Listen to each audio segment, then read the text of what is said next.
लोकसभा निवडणुकीमध्ये बारामतीमध्ये अजित पवारांना मोठा फटका बसला। पत्नी सुनेत्रा पवार यांचा लाखभर मतांनी पराभव झाला।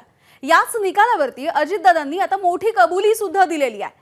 बहीण सुप्रिया सुळेच्या विरोधामध्ये पत्नी सुनेत्रा पवारांना उमेदवारी देणं ही चूक होती असं अजितदादांनी म्हटलंय। मात्र ही कबुली देण्याच्या टायमिंग मागे दादांची विधानसभेसाठीची गणितं आहेत का अशी ही चर्चा आहे। आता मी बघतोय मला काही जण दाखवत होते की दादा तुम्हीच केलेली कामं काहींनी पुस्तिका छापली या आताच्या खासदारांनी आणि माझीच कामं निम्मी अर्धी त्याच्यात दाखवली। मी केलं बारामतीतल्या तर सगळ्या इमारती मी बांधल्या आणि फोटो मात्र दाखवले हे मी केलेलं आहे। मित्रांनो जर ते केलेलं आहे तर भोरमध्ये काय केलं ते सांगा।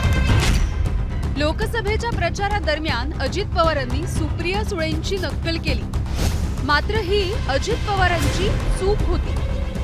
लोक भावनिक कसं करतात बघा। आता मी इथं बसलोय, सुनेत्रा उमेदवार म्हणून तिथं बसली, बाकीचे सगळे स्टेजवर बसलेत। अमेरिकेचा टाइम्सचा कोणतरी पत्रकार आलेले होते, मीडिया मोठा होता, नेमके पवार साहेब तिथं वर बसले, पायापाशी सुप्रिया बसलेली, या बाजूला रोहित आणि इथं युगेंद्र, अख्खं कुटुंब जवळ घेऊन बसले होते। बारामतीमध्ये पत्नी सुनेत्रासाठी प्रचार करताना अजितदादांनी पवारांवरती निशाणा साधला। सगळ्या संस्था साहेबांनी काढल्या, म्हणजे आम्ही काय नुसतंच आम्ही काय केलं? 31-32 वर्ष मी नुसतं शांत बसलो, काहीच मी केलं नाही। ही बारामती जी काही सुधारली ती इतरांच्याच मुळे सुधारली, अजितचा काडीचा संबंध नाही। त्याचा कुठंतरी विचार करा। मात्र ही सुद्धा अजित पवारांची चूक होती। बारामतीच्या विकासाचा पाढा वाचताना त्यांनी काकांशी स्पर्धा केली आणि ही देखील अजित पवारांची चूकच होती। अजित पवार चुकले असं आमचं म्हणणं नाहीये, तर त्यांनी स्वतःच तशी कबुली दिली आहे। माध्यमांसोबत बोलताना अजित पवार म्हणतात, राजकारण हे राजकारणाच्या ठिकाणी ठेवायचं, ते घरात शिरू द्यायचं नसतं। लोकसभेला माझ्याकडून चूक झाली, माझ्या बहिणीविरोधात सुनेत्राला उभं करायला नको होतं। पार्लमेंटरी बोर्डाकडून सुनेत्रा पवारांना उमेदवारी देण्याचा निर्णय घेण्यात आला।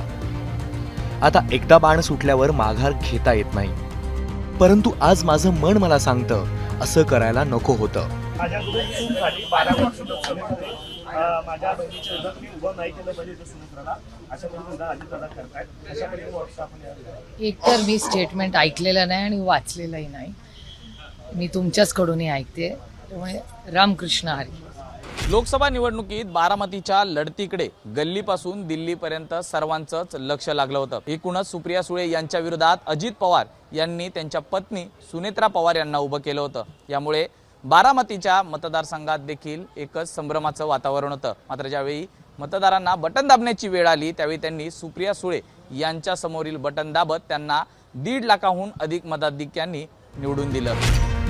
बारामतीच्या निकालाचं राजकीय पंडितांकडून विश्लेषण झालं नसतं तर नवलच। प्रचाराच्या दरम्यान शरद पवारांचा पराभव करण्याची झालेली भाषा मतदारांना रुचली नसल्याचा निष्कर्ष काढण्यात आला।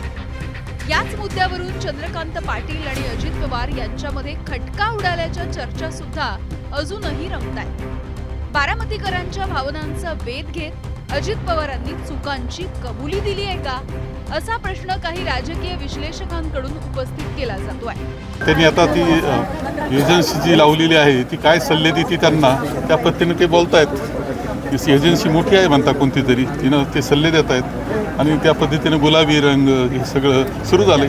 बारामतीमध्ये अजित पवारांची ज्यांच्याशी संभाव्य लढत होऊ शकते त्या युगेंद्र पवारांनी नेमकं काय म्हटलंय बघूया।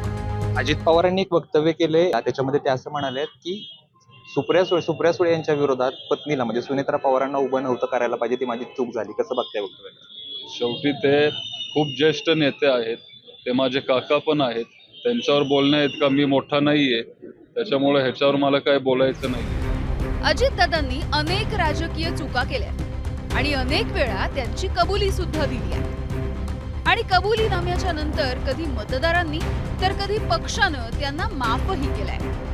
धरणाच्या संदर्भातील वक्तव्यानंतर अजित पवारांनी प्रीती संगमावरती जाऊन प्रायश्चित्त सुद्धा केलं होतं. फडणवीसांसोबतच्या पहाटेच्या शपथविधीनंतर देखील शरद पवारांच्या नेतृत्वात राष्ट्रवादीनं झालं गेलं सगळं विसरून अजितदादांना मानाचं पान दिलं. मात्र आताची चूक ही फक्त कबुलीनं सुधारता येण्यासारखी आहे का? हे विधानसभेच्या निकालानंतरच कळणार आहे. ब्युरो रिपोर्ट, एबीपी माझा. एबीपी माझा, उघडा डोळे बघा नीट.